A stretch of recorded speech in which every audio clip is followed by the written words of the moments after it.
গোসল করতে পারলে আরো ভালো লাগতো। আমি আগে তো বললি, আমি ব্যবস্থা করতাম মামনি। অন্য সময় প্রস্তুতি নিয়ে আসবো, তখন গোসল করব। হ্যাঁ গেট আছে কি? গেট আছে অনেক দূরে। আমি কিন্তু অনেক ভালো সাঁতার জানি। ও ফাইন ফাইন। তুমি তো সাঁতরে পারে চলে যাই। আমরা সাঁতরে গেছি তো ছোটবেলা।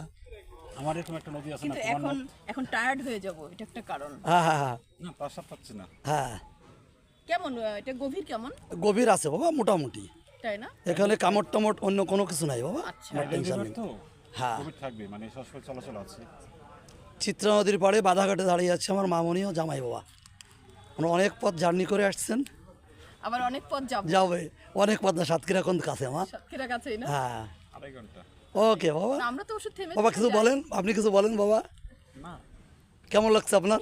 মানে চিত্রা এই নামটার মধ্যেই তো কেমন একটা ভালোবাসা জড়িত, ঠিক না?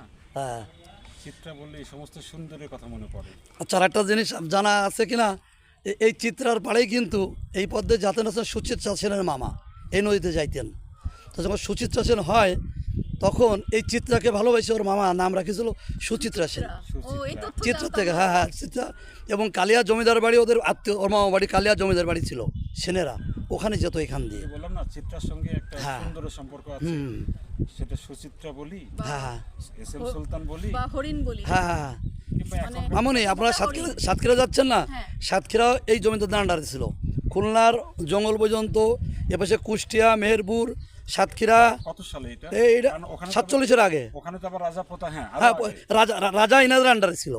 না না রাজা না, রাজা না, সরি আরো আগে হ্যাঁ এটা আরো রাজা তো আগে। 12 ভাইদের একজন ছিলেন। হ্যাঁ হ্যাঁ হ্যাঁ হ্যাঁ হ্যাঁ হ্যাঁ হ্যাঁ উনি মানসিংহের বিরুদ্ধে যুদ্ধ জি জি করলেন জি না? জি জি জি জি জি মানে আপনার 300 নৌবহরের একটা যুদ্ধ জাহাজ তৈরি করছিল। হ্যাঁ হ্যাঁ হ্যাঁ ওখানে আমরা গেলাম না? পোতাশ্রয় আছে এখন, ওইটা পাবেন। জাহাজ পেজে ঘাটা। আছে, হ্যাঁ জাহাজ ঘাটা। তবে আঙ্কেল আপনার ভালো লাগছে ইদানিং আমার সব ভিডিও ভালো লাগে। ওই যে বড়ই বাগানটা পেয়ারা বাগানটা করেছেন মুক্তিযোদ্ধাদের উপর, খুব ভালো লাগছে আঙ্কেল। খুব আমরা আসলে পেয়ারা বাগানটা দেখতে গেছিলাম, যে ওখানে হাট হয়, হ্যাঁ, হ্যাঁ, ভাসমান যে বাজারটা, হ্যাঁ, হ্যাঁ। তো ওইটা দেখতে যায়। এখন তো বাজারের সময় না, ওটা হ্যাঁ। হচ্ছে জুন জুলাই আগস্ট, হ্যাঁ, ওই হ্যাঁ। সময় হচ্ছে বাজারটা বসে। আর আমরা যে অগাস্ট, আগস্ট, সেপ্টেম্বর। হ্যাঁ হ্যাঁ, তো আমরা ওইটা পাইনি, কিন্তু ওইখানে যে আমরা পেয়ারা বাগান সম্পর্কে যা জানলাম, তথ্য জানলাম এলাকার মানুষের মুখে, ওইটাই আমরা তুলে ধরার চেষ্টা করি। হ্যাভি লাগিছে, আর একটা কথা কি জানেন, হ্যাভি লাগিছে। হ্যাঁ আমি প্রায় বাংলাদেশের মুক্তিযুদ্ধ নিয়ে 12 বছর গবেষণা কাজ করেছি। হ্যাঁ তা এখনো যেটা হয় যে মুক্তিযুদ্ধের কোনো বিষয় পেলে খুব ভিতর খুব থেকে- আকর্ষণ করে হ্যাঁ, আপনাকে। আকর্ষণ করে, কাজ করতে আগ্রহ পাই। আর পেয়ারা বাগানের যে কাজটা, ওটা তাৎক্ষণিক একটা কাজ আসলে, ওইটা তো উদ্দেশ্য ছিল না। হঠাৎ একটা কাজ হয়ে গেছে। পেয়ারা বাগান নিয়ে কাজ করার অনেক কিছু আছে। এখানে আর একটা কথা আমি বলবোই, So, অত অল্প সময় আসলে করা করা যাবে যাবে না, না, সময় লাগবে। আমি হচ্ছে 3 জন নারীর ইন্টারভিউ করেছিলাম ঢাকাতে, ওনারা থাকেন পশ্চিমবঙ্গে। জি ওনাদের কাছে শুনেছিলাম যে ওনারা কিভাবে পেয়ারা বাগানে যুদ্ধ করেছিল 1970 সেটা পেয়ে গেলেন।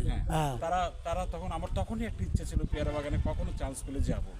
আর তাৎক্ষণিকভাবে ঘুরতে ঘুরতে আসলে ওখানকার মানুষের জীবনের কথা বলতে বলতে স্বাভাবিকভাবে মুক্তিযুদ্ধ চলে আসে। চলে আসছে। হ্যাঁ হ্যাঁ ওই ভিডিওটা এমন কোনো বড় কিছু না, ও হ্যাভি লাগছে। টাচ করা আছে। হ্যাঁ হঠাৎ অনেকেই আমাদেরকে জানাইছে যে তারা এই বিষয়ে জানতো। হঠাৎ এত সুন্দর একটা কাজ হয়ে গেছে আপনাদের, আপনারা নিজেদের অজান্তে সুন্দর একটা কাজ হয়ে গেছে এটা। কাজ করার আছে, অনেক কিছু কাজ করার হ্যাঁ, আছে। হ্যাঁ। কারণ ওখানে যেটা হচ্ছে, ওখানে যে টর্চার হয় না এটা ভুল, ওখানে অনেক টর্চার হয়েছিল। হয়েছে, কিন্তু বাগানের বিষয়টা ভিতরে হচ্ছে, হয়নি। বাগান না থাকলে আরো অনেক আরো হতো বাগানটা ওদের মানে ওইখানকার মানুষকে অনেক মানে সেভ করছে। সেভ করছে। তবে নদী কি এখন মনে হচ্ছে আমার কাছে, যে চিত্রপাড়ে দাঁড়ায় মনে হচ্ছে যে মন প্রাণ পুরো শান্ত হয়ে জীবনের জন্য নদী আসলে একটা বিশাল ব্যাপার। মনের জন্য নদী। হ্যাঁ হ্যাঁ হ্যাঁ হ্যাঁ নদী আসলে সব ক্লান্ত, সব কষ্ট, সব কিছু ভুলাই দেয়।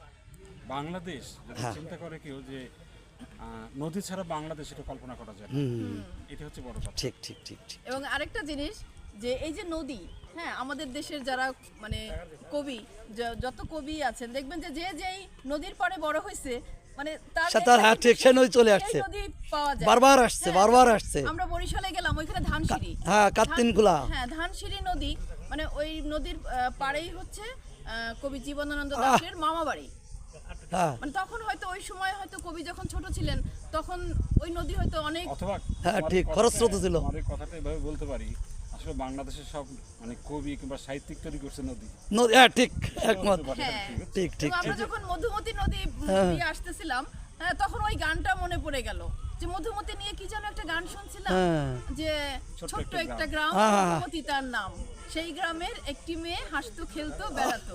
সুন্দর। মানে ওই গানটা মনে হলো যে শুনি, আমরা পথে ওই গানটা শুনতে শুনতে শুনতে যাই। আসলাম। তারপরে আবার দেখো যে কুমার নদ যদি না থাকতো আমরা কি জসীমউদ্দিনকে পেতাম?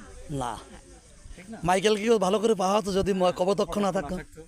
সেটাই, মানে কবি আসলে জন্ম, মানে নদী নদী কবি জন্ম দেয়। আসলে নদী কবি অথবা জন্ম কবি দেয়। জন্ম এইভাবে দেয়। বলতে পারি নদী জন্ম দেয় শ্রেষ্ঠ মানুষ, শ্রেষ্ঠ মানুষ, হ্যাঁ বলতে পারি। সেটাও বলতে পারি। এই যে সুলতানের বাড়ি এই নদীর